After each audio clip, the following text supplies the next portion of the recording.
Welcome to Ring of Fire. I'm Mike Papantonio. Coming up on today's show, we'll find out why it's time to renew the war on poverty. We'll also debunk the oil industry's claim that peak oil is a liberal myth. And we'll tell you why Chris Christie's Al Capone-style politics has a recipe for disaster. We have all that and more. And remember, right now you just stepped into the Ring of Fire. You can't change Washington from the inside. You can only change it from the outside. Grand jury secrecy rules. For political gain. The press can find out. That has nothing to do with politics, but go ahead. It wouldn't bother me. Oops.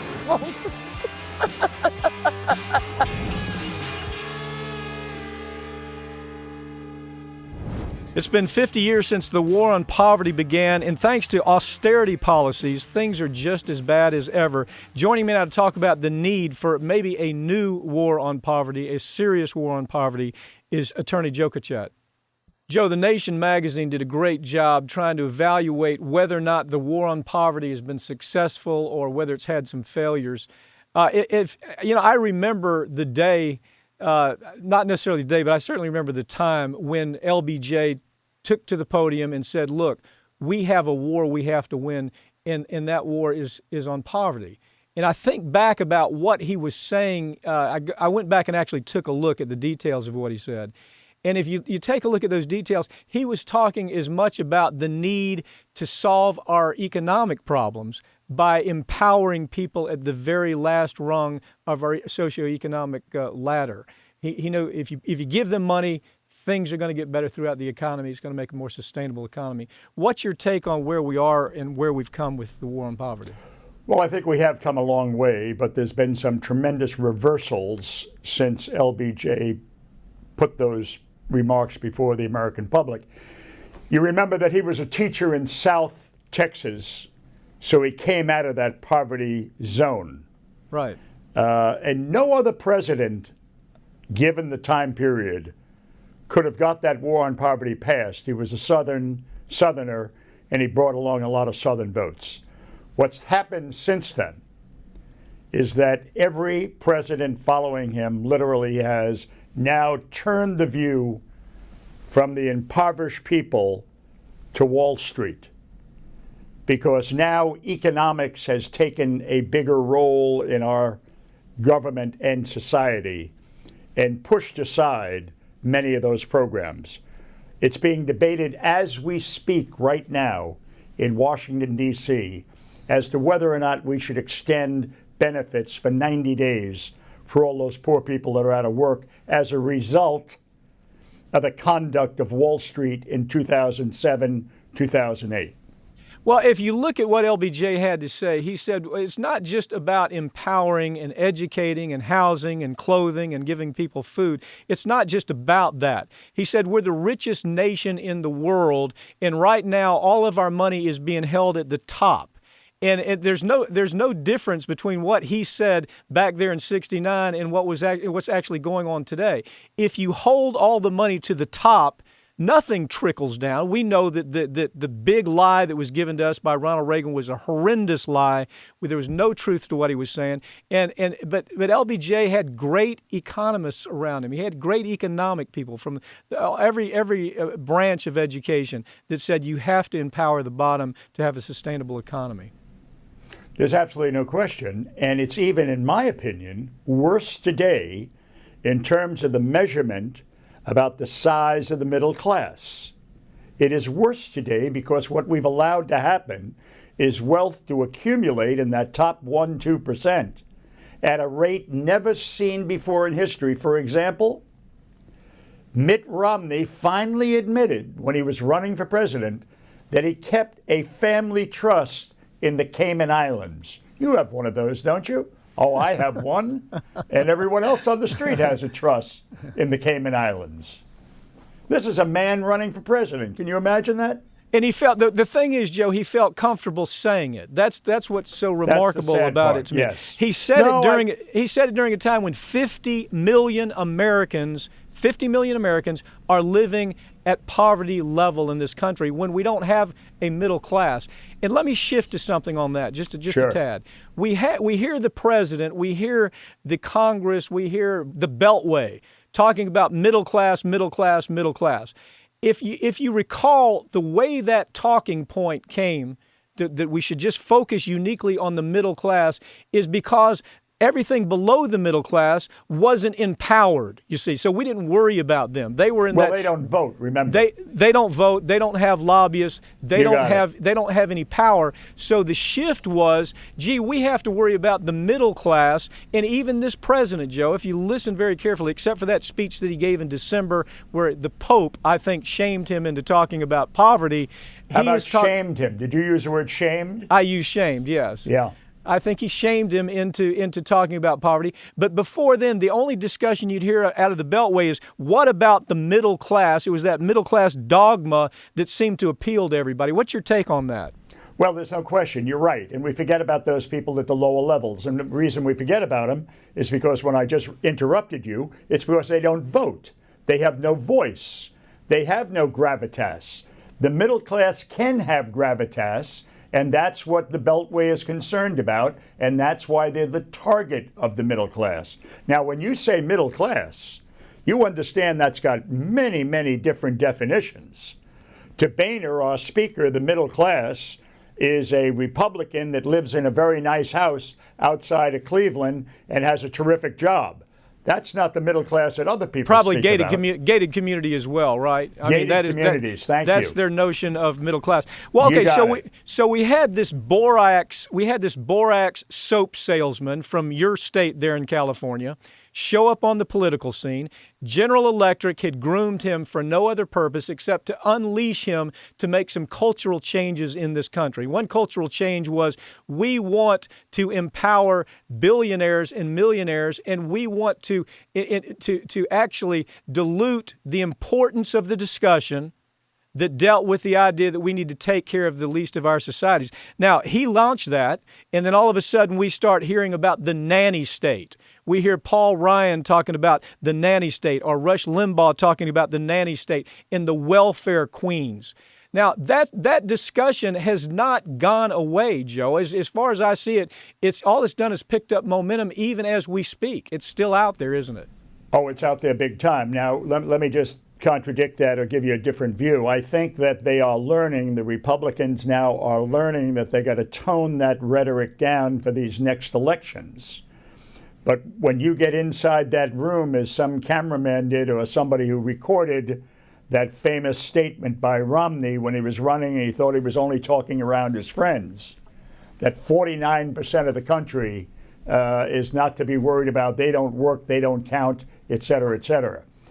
Now, what I see coming now in the Republican rhetoric is that they have to look more towards the middle class. So I go back to my point. What is the definition of the middle class? We have major problems today when companies like General Electric pay no taxes. When you have a company like Apple that has $130 billion offshore, not adding to our economy. And that definition of middle class to the Republicans is, wow, that's terrific, that's great. So what we've seen happening, if I were to say, are we in any worse shape than we were when LBJ in '64 said, look, he wasn't just talking about, I want to take care of poor people. If you listen very carefully and you take a look at what the discussion was, his discussion was, we have to put money into the system. We have to build infrastructures. We have to educate. We have to put money out there for the workers so they'll go buy things. And when they go buy things, we propel the economy from the bottom up. And then all of a sudden, the borax salesman comes on, Ronald Reagan, hadn't had an original thought that had been given to him since, God, I can't remember when. So this guy's on the scene, and he starts telling us just the opposite of what we know works. And the American public buys into it. Why did the American public, Joe, as you analyze what happened here, why was the American public so willing to buy into that stupid talk? Because media exploded. Just as social media is exploding today, they were able to communicate in a more financial or economic way. They put millions and millions of dollars into media. Remember when Fox News came on board? Remember when the Rush Limbaughs came on board with their talk radio shows? So there's been millions of dollars pushed into communicating with those people that have money that, look, get inside a gated community or you're going to lose everything you have. And it gave these people, it honestly gave this middle class that's disappearing. Now, you may be a little more sympathetic about it than I am. When I think of this middle class that's so squarely bought into the idea that we have to support billionaires at the top of the heap because someday we're going to be a billionaire. We have to agree to go along with things that inheritance taxes are bad, or that corporations shouldn't pay any taxes, or that offshore banking is just fine. You had middle class, Joe, actually buying into that.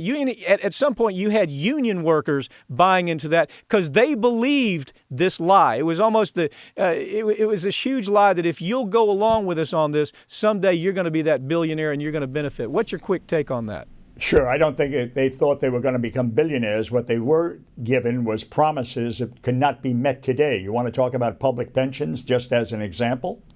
I mean, here in California, we have cities and counties that are almost bankrupt because we started pushing, if you will, at that select few of middle class, monies that we just didn't have. Look, here's the bottom line. The bottom line is today, we have to take a look at this war on poverty again and really make it work, make it effective. This is a class warfare today in Washington, D.C.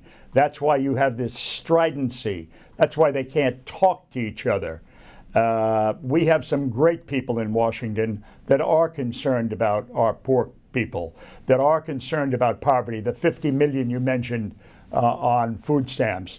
And it is a battle, and the key to that battle, Mike, is getting people registered to vote. That's the key. If you can go into the poor neighborhoods and get them registered to vote, watch how quickly things will change. Let's hope, Joe. Joe Cotchett, thank you for joining me as usual. Interesting take on the war on poverty. Thank you for joining me. Thanks, Mike.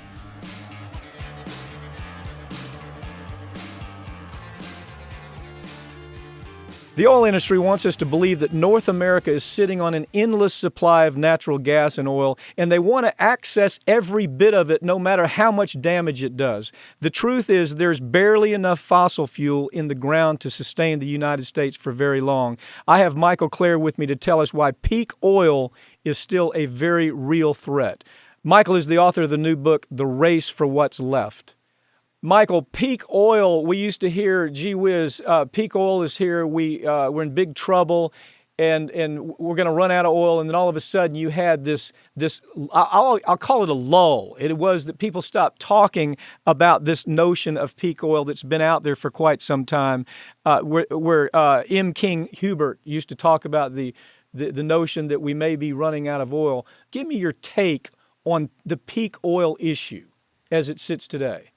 Well, it's not just that people stopped talking about peak oil. You actually had a counteroffensive, people saying peak oil is dead, peak oil is dead. People saying that because of the new technologies like hydrofracking and the development of shale oil and tar sands and the rest, we have an unlimited supply of oil. So the whole notion of peak oil is dead and we should stop talking about it. And that was the discourse for the past year or so. Well, part of that discourse, if you really look behind the story, some of the people had a direct interest in trying to shut that argument of peak oil down because you had people saying, okay, if we're running out of oil, let's look at alternative energy. Let's look at geothermal and wind and various types of energy that we can tap into. And so what that did was discourage that effort, didn't it?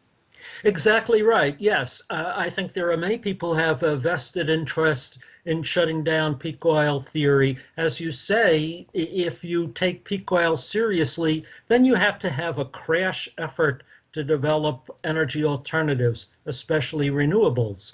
But if you say peak oil is dead, then let's go ahead. Let's go full steam ahead and develop the fossil fuel alternatives to the limit, sands and everything else. Let's keep on the same course we are now. Hell with the issue of global climate change. hell with the issue that we know we can do better. Let's simply stick with what we have. Part of that, Michael, wasn't it driven by the idea that with things like fracking and extraction from shore, from sands, wasn't part of it that you now have investors that were willing to put more money into that because they're willing to say, look, this might be a good moneymaker even though it's more difficult to extract the oil. We as investors are going to stand behind it. Tell me about the investor impact of all of this. I think the investor impact is huge. I think that investors, hedge funds, banks, private individuals saw that this was going to be a monumental moneymaker for them because, let's face it, the demand for oil is not going away. And if you could suddenly produce a lot of new oil supplies by using these technologies, and you have it right here in North America, they're saying to themselves, wow, we could make a lot of money this way. And who cares about global warming? Future generations will have to deal with that. I mean, I think that's the attitude that they're taking. In other words, just hell with everybody else. We want to increase our market share. We want to make more money. Hell with your grandchildren and their great-grandchildren. It doesn't matter to us. We're going to put in place something called techno-dynamism. I mean, that's kind of the idea, isn't it? This idea we have new technology. Let's use that new technology, even though we know, A, we're destroying the planet, B, it's preventing us from moving into alternative sources that we ought to be paying attention to, and C, we're not going to be around. Our grandchildren and their children are going to have to worry about this. Yes, and sad to say, it's not just investors and bankers who are saying this. It's also a lot of politicians. Even President Obama has embraced this point of view because a lot of these new fossil fuel supplies are, as I say, they're coming from the United States, and where people are saying, well, all of a sudden we have a huge supply of energy right here in our backyard. It frees us from dependence on those nasty Arabs in the Middle East. We have new energy independence. This is great. Let's go full steam. Not only that, it's producing a new industrial revolution in the United States. All this additional energy is inviting corporations to move here. So all of this has pushed the climate issue totally to the side. Well, you keep hearing these assertions the United States is going to overtake Saudi Arabia as the big oil producers, and that at point, I think the number that you talked about is 2030, that America was going to become a net oil exporter. Do we really care about that? If we really weigh that against the idea that we're destroying our environment. I mean, just look at what BP did to the Gulf Coast here. We're still in horrible situation because of that. Yes, they can go find the oil in 5 miles deep, but can they get it out safely? And the industry admits, I mean, we've taken the depositions, Michael. The depositions, they basically admit, no, this is a huge risk. And they say that, and they say, no, we don't really have the technology to handle this problem if something goes wrong. This is what they're saying in the depositions that are being taken on the BP case. Well, to be perfectly honest, I wrote a book called Blood and Oil, in which I read it. It's very good, by the way. I decried the dependence that the U.S. had on Middle Eastern oil because it led us to fight wars over there.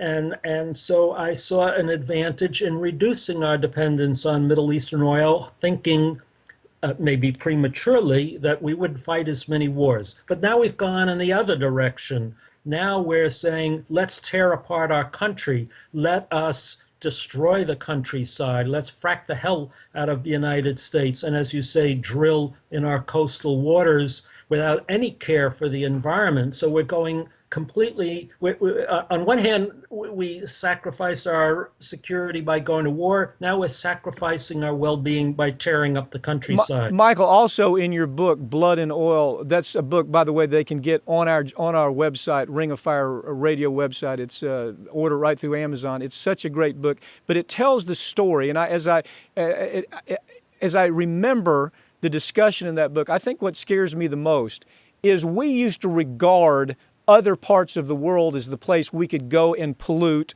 We could extract resources. We could take advantage of everything that they had. We could destroy their environment and then leave. Now, what has happened is, as you point out, we've now become that third world country where you have international conglomerates coming into the United States treating us like we as the U.S. used to treat South Africa or South America. We're now the victim here. We're the person where our resources are being extracted, our environment's being destroyed. We're left with all these external problems that the industry's left with us. Talk to me about that and see. And first of all, did I get it right? And do you see that changing any time in the future with this administration? Yes, I think you got it right. And I think this is very interesting. We're coming up soon in another few years to the 50th anniversary of Earth Day. And Earth Day, as you'll recall, was prompted by the great Santa Barbara oil spill of 1969, which set the environmental movement in motion. And out of that came a lot of environmental laws saying you can't engage in polluting activities, you can't drill offshore, you can't do a lot of that. And it forced the oil companies to drill in what we used to call the third world, as you say, Latin America and Africa. But now countries in the third world aren't, as we might say, the third world anymore. They're imposing their own environmental regulations. They're nationalizing oil companies. So American companies are coming back here. Yeah, in other words, you have state-owned companies, as you're pointing out. I mean, government-owned companies that are some of the largest oil fields in the world, as you're pointing out. We used to go there and we used to extract oil and leave a mess and then come home. Now they're saying, no, you can't do that. So you have the big oil companies saying, well, hell with that. We're going to do exactly what BP or Exxon it does to the United States, and that is destroy the environment, make $40 to $50 billion a year, pay a fine if we have to, and go on about life like nothing has happened. These fines don't mean anything to these corporations, do they?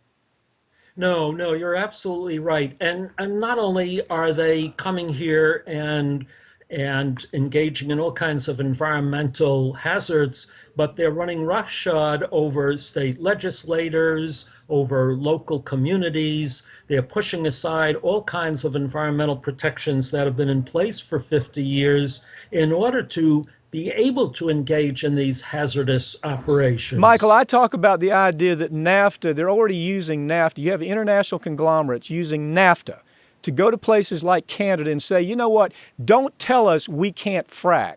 Don't tell us that we can't drill in an area you don't want us to drill, because to do that, you're going to violate treaties and we're going to sue you. They've already done that in Canada. Chances are we're going to see a lot more of that in the United States with TPP if it actually takes off, won't it? Absolutely. But the big target right now is Mexico. There's unbelievable pressure being brought on Mexico to revise their constitution. If there's anything more sacred in Mexico, it's that oil should be the province of the state and the national government alone. An enormous pressure is being brought by the oil companies to revise the constitution to allow them to come in and develop Mexico's oil shale and shale gas, which is believed to be almost as great as America's. Yeah. This is happening right now. Golden rule, everybody with the gold makes all the rules and tramples on everybody else if they so choose. That's what we see that's what we see BP doing down on the coast every single day. Michael, Klare, thank you for joining me, okay? It's always a pleasure.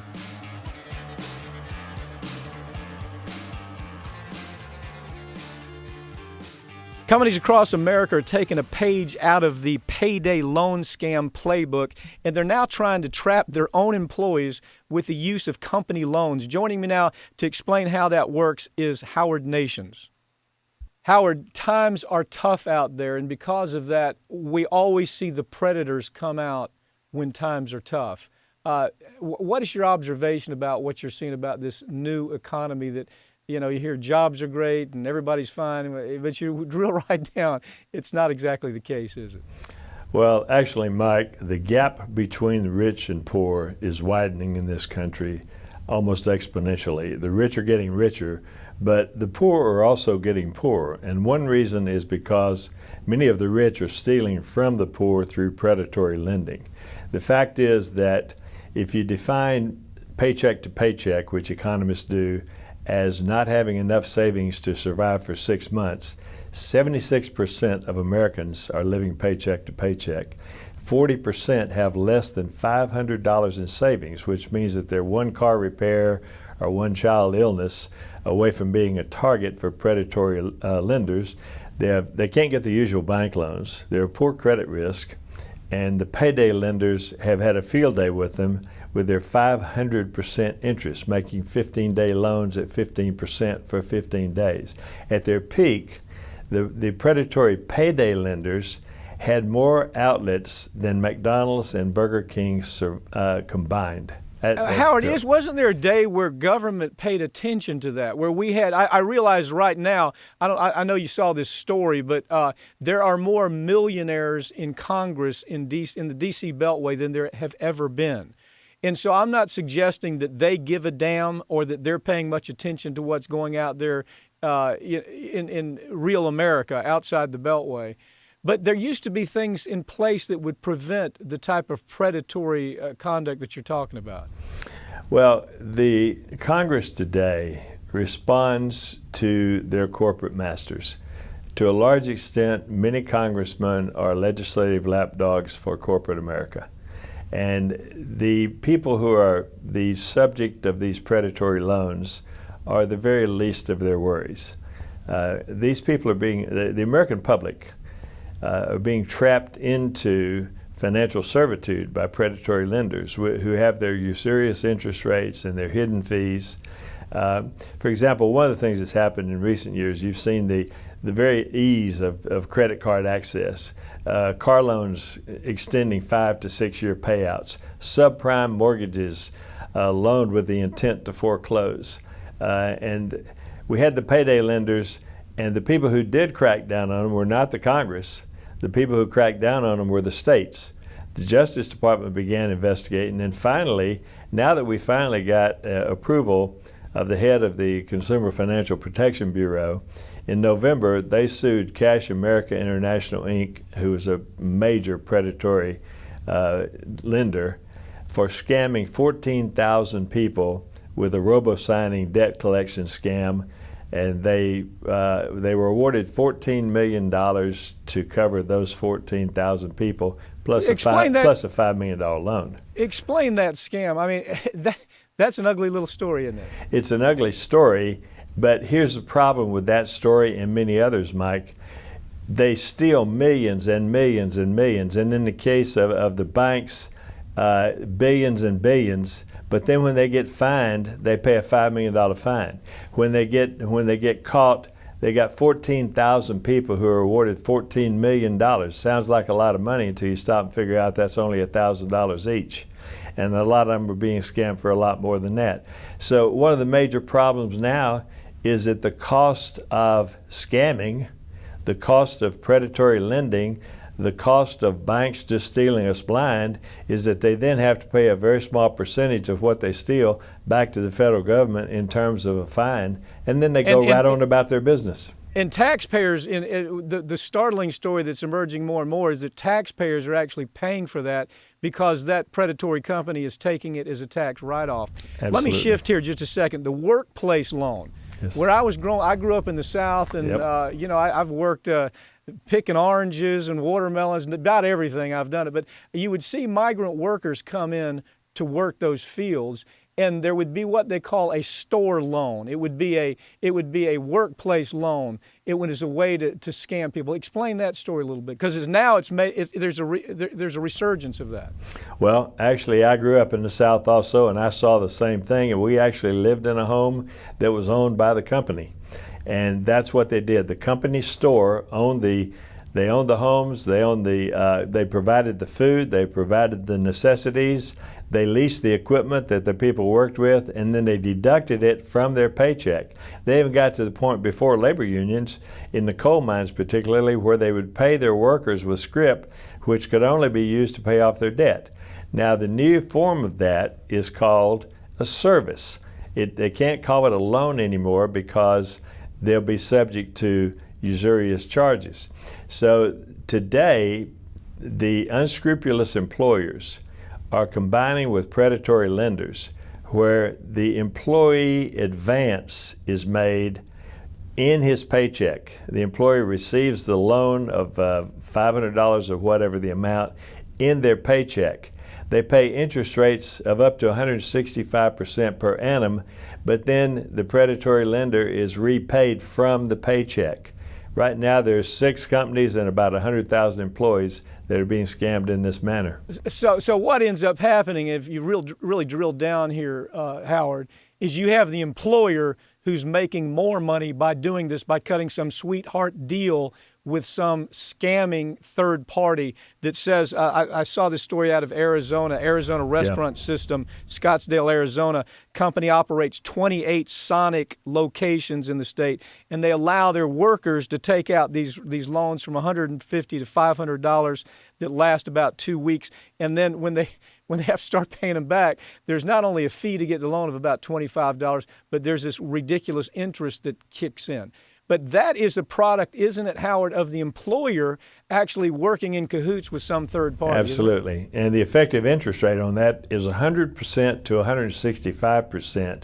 And the employer says, yes, but this is so much better than the payday loans, which is like saying, yes, but Stalin was so much better than Hitler. Well, as you look at this story, the ugly thing is, when you follow the money, now some of these stories, the banking, the people that are fronting the money are even international corporations. I mean, they're not even American corporations, but a lot of them are just Wall Street corporations where they've shuffled around, moved a few shells to where you can't tell who they are. But if you follow the money, it goes all the way back to Wall Street. The effort to cover this up is pretty substantial, isn't it?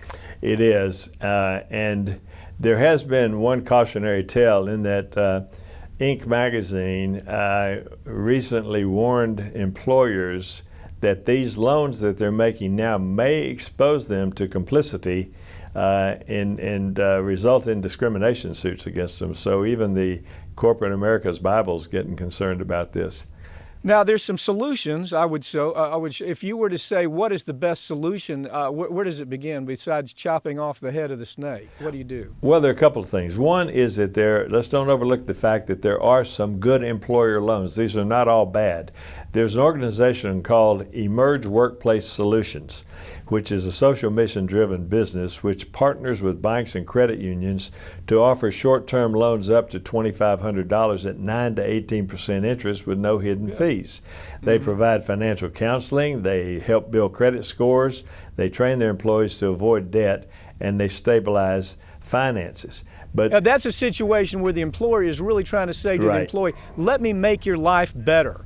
I want your life to be better because you become a better employee when your life is better. You're not worried about, can you pay for food, can you pay for clothing and housing? Let me help you do that, which seems to be really a great thing for employers to be thinking about. Right.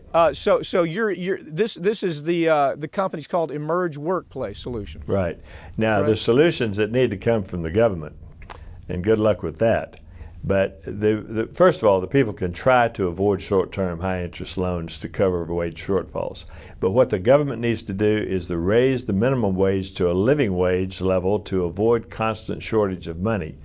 But as long as Congress and the politicians continue to use the poor as a political football to please their corporate masters in matters such as long-term employment benefits, our minimum wage, which gets kicked around back and forth with no real thought to the people that it's affecting. And until they start implementing full employment policies, this is going to continue. They could follow the guidelines of FDR, who hired the unemployed to maintain the infrastructure of this country, which is in horrible shape right now. They were hired to do child care for people who were employed. They were hired as teachers. And one other thing they can do is they can begin imprisoning the criminals, the bankers, and the predatory lenders, put them in prison and let them serve some time instead of simply fining them by taking a small portion of their ill-gotten gains. It's never going to stop. we perpetuate a culture of crime all the way from Wall Street right down to the main street in our hometowns, because that culture of crime seems to flourish on the idea that we don't have law enforcement that is willing to lock up white-collar criminals. Howard Nations, thank you for joining me, okay? As usual, it's a great report. It's something most people don't know about. My pleasure, Mike. Thanks.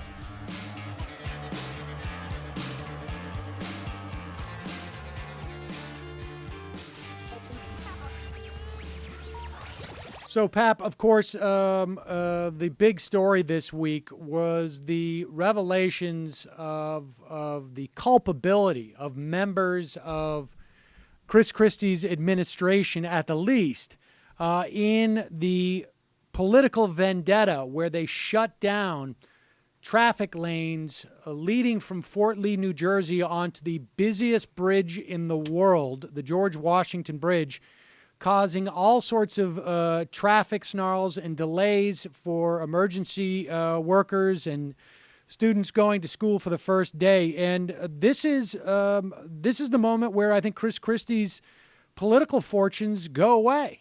Well, I mean, the question that is, I don't think is being asked enough. Let's assume that this. First of all, he's a guy who surrounded himself with petty little numbskulls. Okay. This is like, this is not like a fraternity trick. This is something that put human life at risk. It prevented children from being able to make it to school, for God's sakes. And then he comes out, his staff comes out and say, well, basically they deserve it because they're Democrats. Okay, now let's take him 4 years from now. He's sitting in the White House, and here's what we need to understand. A staff follows a guy like that. He doesn't go out and say, look, I'm going to just get a bunch of whole new people.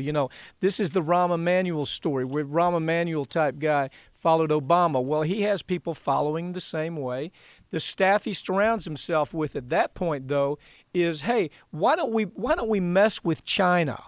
Okay, why don't we mess with Russia? Let's play a few tricks on them and see how that goes. His lack of judgment from the very beginning, Sam, of people who he surrounded himself with.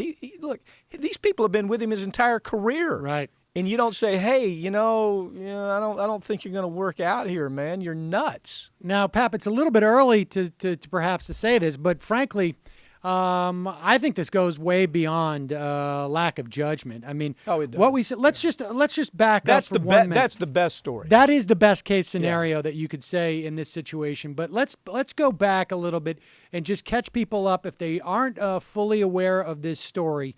Back in September, a guy named David Wildstein, who was a longtime childhood friend of Chris Christie. He had been appointed when Christie was elected to a position that did not exist prior to his appointment. Invented it, right. An invented position that paid a six-figure salary at the Port Authority. And there had been some talk about how randomly these lanes were cut down in Fort Lee. Fort Lee had a Democratic mayor who refused to endorse Chris Christie. The mayor had been convinced that this was some type of political retribution.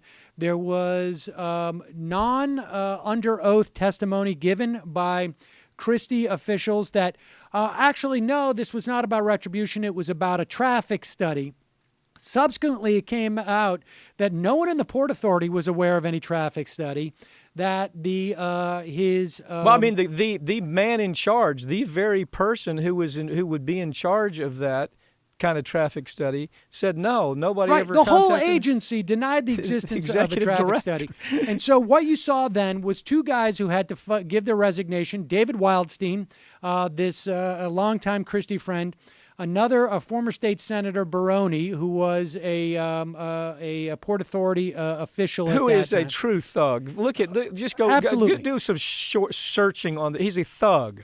Okay. And so that's where it laid until earlier this week on Wednesday morning, when now there are differing stories about this, but from what the Times account and the Bergen Record, which is a local New Jersey paper, which they say there were subpoenaed documents which showed text exchanges and email exchanges between Wildstein and Baroni, and between Wildstein and the deputy chief of staff to Chris Christie, a woman named Kelly.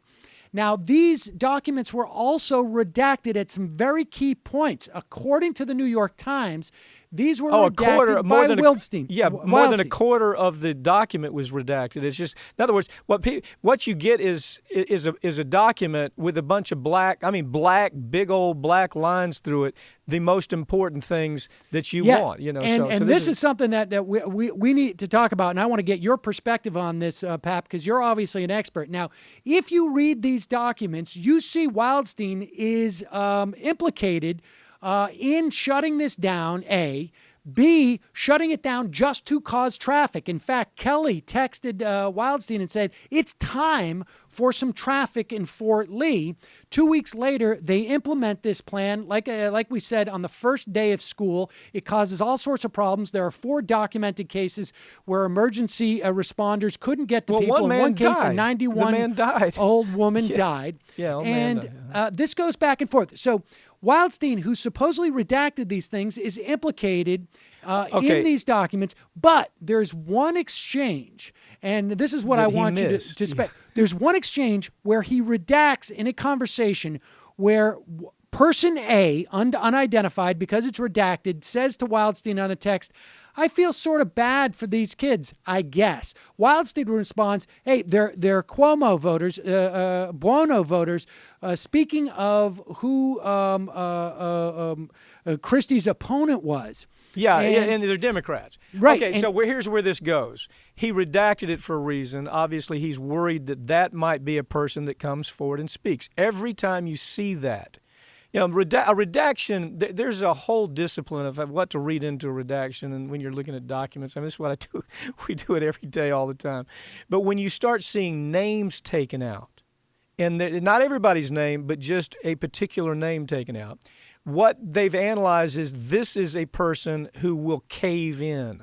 Okay, this is somebody who's going to, we better cover them up as much as we can because they're going to cave in. That's the first thing.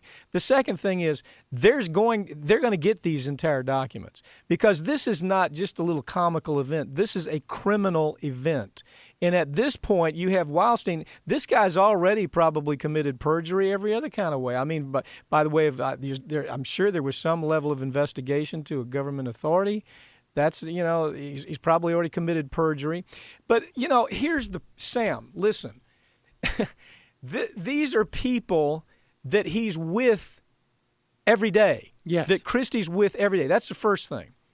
The second thing is, if you believe for a second that life doesn't exist in a vacuum, you don't walk into an office of people that you work with every day and there's no discussion at all with Chris Christie about what occurred. And then Chris Christie, for him to say, "Oh, gee, I didn't know it," that is not going to hold up. And frankly, I'm not convinced that these aren't going to lead him to leave office early as governor of New Jersey. Just to recap, he had a press conference this week where he basically said, I was duped. I had no idea about this. Oddly, he said, I had 2 nights of sleepless nights when I heard about this. His best Yet friend. He was 24 hours away from when he had supposedly found out about it. Exactly. And then we know that the guy he was talking about pled the fifth, and it was his held in childhood contempt. friend. Yes. This thing about the fifth, that's, it does, at this point, what you have is a criminal event. This is not, slapstick comedy. This is not some damn idiot fraternity gig going on here. This is a criminal event. A person died. Somebody's going to be sued. He has this crew of people that allow this to go on. Now, the truth is, it's going to come by way of a lawsuit. Let's just go the easiest route. A civil lawsuit is going to these documents are going to be uncovered there, but they're probably going to be uncovered before then because there are criminal ramifications to what has happened here. You see, this whole chain of events carries with it criminal ramifications. Now, the other part of it at this point, Big Boy has not, he hasn't committed perjury, I don't think. I don't know what investigators have talked to him, but he certainly lied to everybody around him. to believe that he didn't know this is you'd have to be a fool. Now, Pap, there's two instances where he's claiming he didn't know. He claims that he didn't have any prior knowledge to what was taking place. In fact, he was still claiming this week that it could have been a traffic test. But what is really unbelievable is that two guys resigned from his administration because of this scandal. And in the subsequent, 100 days that took place, that he didn't know any of this. This is just beyond belief. Now, Sam, let me ask you this. What is the relevance? If it was Wildstein who actually redacted and released these documents that he knew had been subpoenaed by this panel that he was going to take the oath over, why would he put that out the night before? In other words, why was there 24 hours where the... because they're talking. Look, Sam, you're working in an office. You've been elected governor. You hire your best. Think of who your best friend is. Guy's been with you your entire life, okay? Your best friend has done something, and you know he's done it. You might have even, gotten a chuckle, yucca, ya over it. I don't know. This may be a big funny thing that was going on.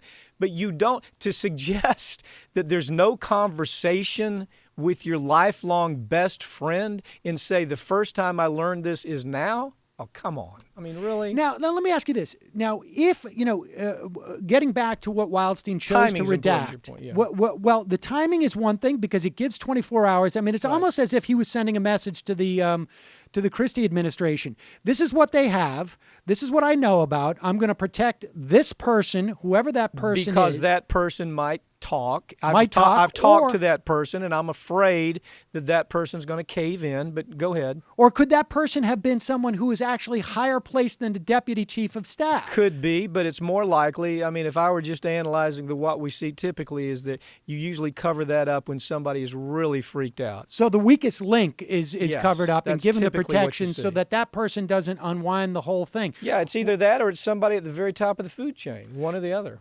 And so the question becomes then, what is David Wildstein willing to do? Because there's now a federal investigation.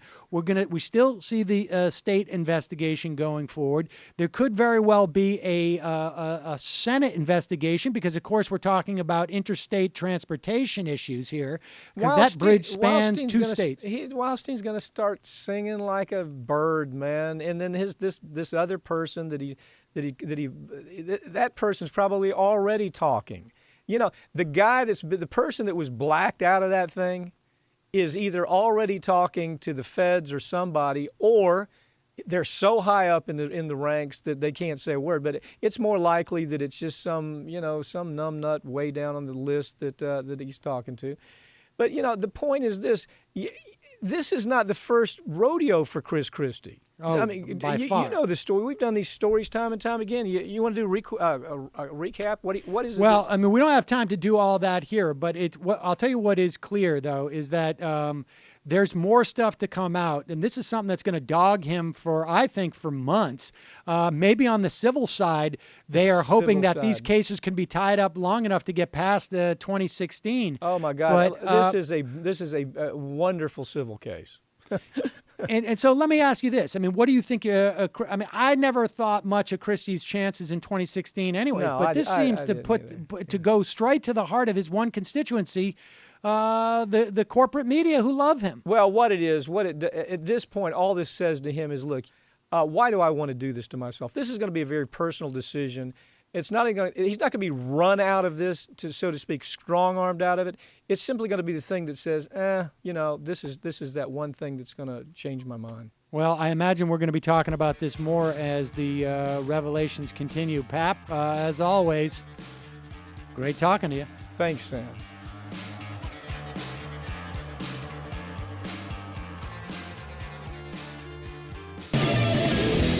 The Pap Attack. Lyndon Baines Johnson understood that his war on poverty was certainly designed as a way for Americans to responsibly move into a part of their life where they could live with a little bit of dignity. But LBJ was also responding to the advice of talented economists, talented sociologists, who educated LBJ on the idea that the way to build a sustainable, strong economy is to begin at the bottom and then grow upward. In other words, LBJ understood that when Americans living on the margins, where that individual is struggling to provide for food and shelter for their family, a place to live for their family, just when they're just trying to get by, if you give them something, they put it back into the economy. Now, LBJ and his advisors understood that the war on poverty was also, in effect, a war to increase prosperity in this country.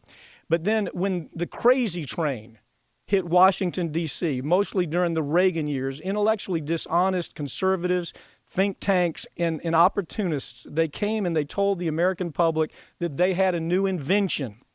They told America that their new invention was going to turn old, worn-out notions of economics on its head, and that we're even going to see greater prosperity because of their new invention. That big invention, that big lie, was called trickle-down economics. Small groups of billionaire inheritance babies who had never gone hungry a day in their lives convinced the American media to sell the American public on the idea that if we could simply give insanely wealthy individuals, wealthy corporations more money, that if we could give more money to that Grey Poupon billionaire crowd, that they were going to share their windfalls with America's working poor, and it's going to lessen the burden for taxpayers. That was the big pitch. Now, the truth is that the American media figured out that that was a lie, that it was a trickle-down fraud. They knew that 5 years into the program. Honest writers have been writing about what a lie it was 5 years into the program. But by the time the billionaire scam was in place, you had billionaires buying up the media. So the trickle-down trash argument, it could be recycled day after day in TV and radio and in print. As a matter of fact, this week we're seeing this irresponsible corporate media pitching the teabag Republican talking point that if we don't do something to take money away from workers, that it's going to hurt the worker. That's their pitch. Listen carefully to what they're going to say. They're going to say that unemployed workers would actually benefit if we take this safety net away from them. According to the outlets like CNBC and Fox, American workers have become too lazy. They become too comfortable with the table scraps that billionaires are throwing on the floor for them. And the trickle-down idea is that if we give working poor no table scraps at all, then the economy is going to spin into a new level of prosperity because those millions of what they call lazy workers who can't provide for food or clothing for their family or housing for their children, that they're going to miraculously invent some new way to generate money, and that's going to generate an increase of prosperity in our economy. That is really their argument. Listen to the argument coming from the Hill and coming from the store-bought corporate media. You've got if you listen to McConnell, you listen to Boehner, you listen to those types, you're going to conclude that they believe that when a person is starving, that person is somehow going to reach further down and find some character and some resource that allows them to live and launch themselves out of poverty. Since the days that feeble, old, tired old man, Ronald Reagan, sold his trickle-down revolution, the Republican Party and all the oddballs who still call themselves Republicans have taken on the appearance of characters that are void of decency. They're predators willing to evaluate right and wrong uniquely in terms of a dollar. They've so completely lost their moral compass, in fact, that this week the House Republican Conference had to send out a memo telling them how to act like they had empathy. The memo instructed them how you can at least fool the American public to make them believe that you have a sense of compassion. The memo really did go out. Millions of unemployed people today are going to be told by the Republican congressman that, gee, the reason they voted against extending benefits was because they were trying to help them. They have compassion. The truth is we have a better chance of gasoline dropping to $1 a gallon than we do having a 2014 Republican even spelling empathy correctly or even spelling compassion correctly, much less understanding it. You know, I'd advise the House Republican Conference fool who sent out that ridiculous memo that they can't reinvent reality. The very reason that the people they're communicating with are Republicans in 2014 is because they have zero kinship with the average American worker.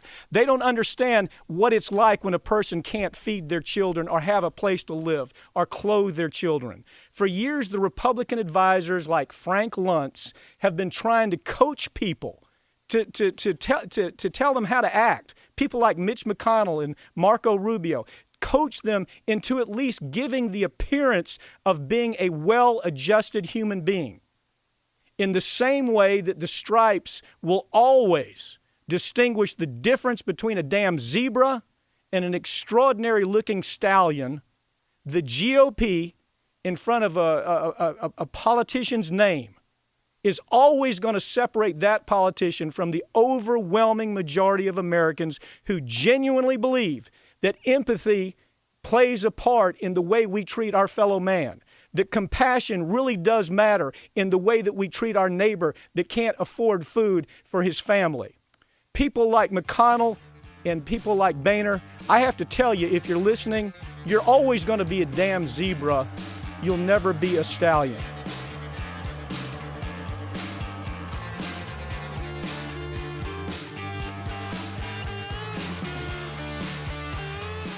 That's it for this week's Ring of Fire, but you can keep up with us throughout the week online at ringoffireradio.com or on Twitter at Ring of Fire Radio and on Facebook. I'm Mike Papantonio, and we'll see you next week right here on Ring of Fire.